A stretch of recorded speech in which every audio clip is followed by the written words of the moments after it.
Chase kind of expected him to resign. Yeah. Uh, Was it but the last episode we did? yeah, We we were talked talking about about how Jim what's Tressel going to should happen. resign. Well, that although this is not the only crazy thing happening in college football right now.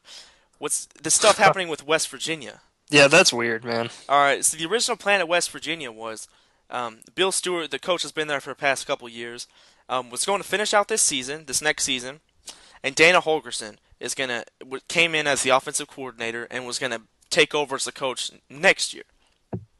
But what happened in December of last year?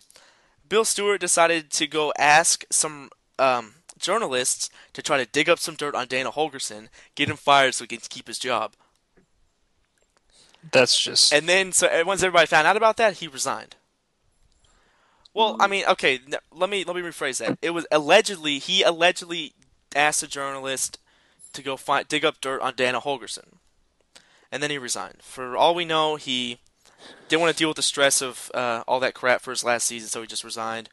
But all the signs point to he actually did that. yeah. I It's mean, that is I mean, if he did do that, that's a pretty bad deal. yeah. But I mean, that's kind of What something do you you, wouldn't expect. That's something that you don't. That's like a thing that doesn't happen ever. So like that's you a don't even weird know what thing to to happen. say. You're true. It's kind of like what's happening at Ohio State. All these coaches with great that are respected, great, and you think they have this great integrity inside them or something like that. They do these stupid like weaselly things behind the scenes, and then now they're getting in trouble for it. Like all these guys that you have had respect for the past few years are now becoming disgraced, and like NCAA doesn't want to have anything to do with them now. Like Jim Tressel destroyed his whole image with what happened at Ohio State, not telling Ohio State about what's happening with the with how his players were breaking NCAA rules. He tried to protect him, and then he didn't get away with it. Obviously, he had to resign, Yeah. and Bill Stewart just being crazy. Yeah, I mean, I think all the Ohio State drama is just, I don't know. I'm just annoyed of it, But the really. one thing about Ohio State is they're not. I don't think that they're going to get the hammer like USC did. Mainly Oh, because no. it's single players was happening. USC was paying a player's family. That's one thing. And then Ohio State, it's just some players being stupid. And here's like, here's something that I heard someone saying. I heard some people calling for the death penalty. I'm like, that. I don't okay, think the that is death penalty dumb. will ever happen ever again. No, because that destroyed that program. Yeah, exactly. I mean, Completely. I think there's only one. There's only been one team that ever had the death Yeah, penalty that that I was think is SMU. even. No, SMU. no, no. There have been more NCAA programs that have had the death penalty. You have? I'm saying But there's the only been biggest one yeah. was SMU. Well, Yeah, yeah. that's the one that people always think of, yeah. But that ruined SMU. SMU's like not no longer relevant Well, when it well, comes to but the like difference between Ohio State and SMU is Ohio State is there's jerks out there around Columbus giving players stuff. Like they're pressuring yeah. these 18-year-old Wait, kids here into accepting gifts and getting free cars and stuff. there have been 5 instances when a team has got the death penalty, and the only one that's really recovered from it was the University of Kentucky basketball. They got the death penalty in 1952. Um, the University of Southwestern Louisiana, which is now University of Louisiana at Lafayette, basketball program for 73, 74, and 74, 75. SMU 87 and 88, and then there was a soccer program at Morehouse College, and the Division III men's tennis program at McMurray College. Well, well, Something like back completely. to what I'm saying, comparing it to like trying to call for the death penalty to Ohio State because there are people outside of the program like trying to do their part, so to say, for Ohio State. Um, and then compared to that, the school and the coaches and all that were actually paying these players at SMU. Yeah, Like they were like this, on contract yeah, basically. the school was paying these players. They were giving them stuff. Like it was coming out of the school's pocket. This was happening with Ohio State. It's just random guys that think they're doing Ohio State good by giving their players stuff. Yeah. Well, and a really good way to get insight on that is watch the 30 for 30, the Pony Excess. I mean, when I watched that, I mean, I knew what was going on with SMU when that happened, Yeah. but like hearing it told like firsthand, like What was also surprising me was at that time everybody was doing it. I bet you if they would have done a little more investigation, they would have realized that the whole Southwestern Conference is doing that pretty much Yeah, the now. whole Yeah. Southwest Conference was like. Well, I wouldn't say that only. It was most like I think it was almost every school in the South was at least doing something that they weren't supposed to be.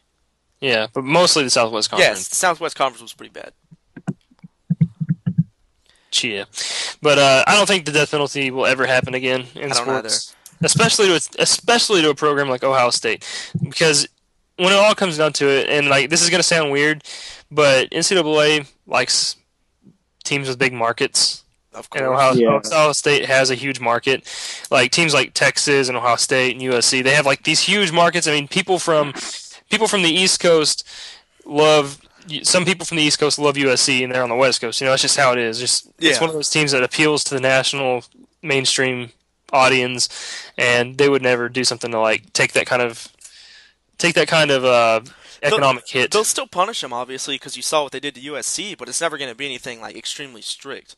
Yeah, I mean, this USC thing is just 2 years of stuff, yeah. and they can still play football. The only thing they just lost a few scholarships, but they're making an example, which obviously hasn't worked because every school is still doing something that they're not supposed to be. True. But It is what it is. yeah, and so I don't Stuff know. like this is always going to be happening. Hopefully, like eventually, somebody will finally be able to make a set of rules where nobody will. Or maybe okay, we'll get to a point where people have, um, I guess, a sense of honor and they won't be doing stuff like this. But that's not going to happen anytime soon. There's always going to be an instance where a school is doing something they're not supposed to be doing, and Obviously, yeah, everybody's going to be shocked, and yeah. we're going to have something to talk about. That's just how it always is. I guess you're right. Yeah. Well, True, I true think story. we should wrap this up here. Yep, we've had a lot of good things to talk about today. I mean, I can't believe we spent an hour talking about basketball. That's what That's what I we mean. do, man. Yeah, we've never talked about basketball for an hour before. No, we have not. But Finals, baby. the finals, yeah, it's a big deal. So yeah, tonight, what to watch for, what's going on as this is broadcasting, NHL Finals Game 7. That Should be around. It should be pretty close to being over by now. Yeah, by the time we're talking right now, it should be getting close to being over.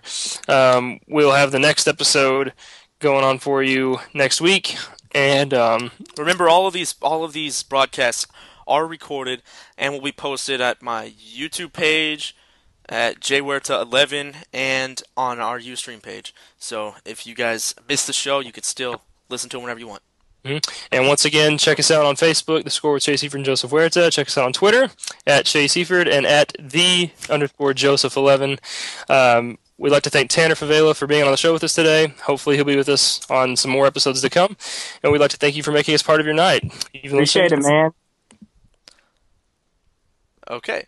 Adios.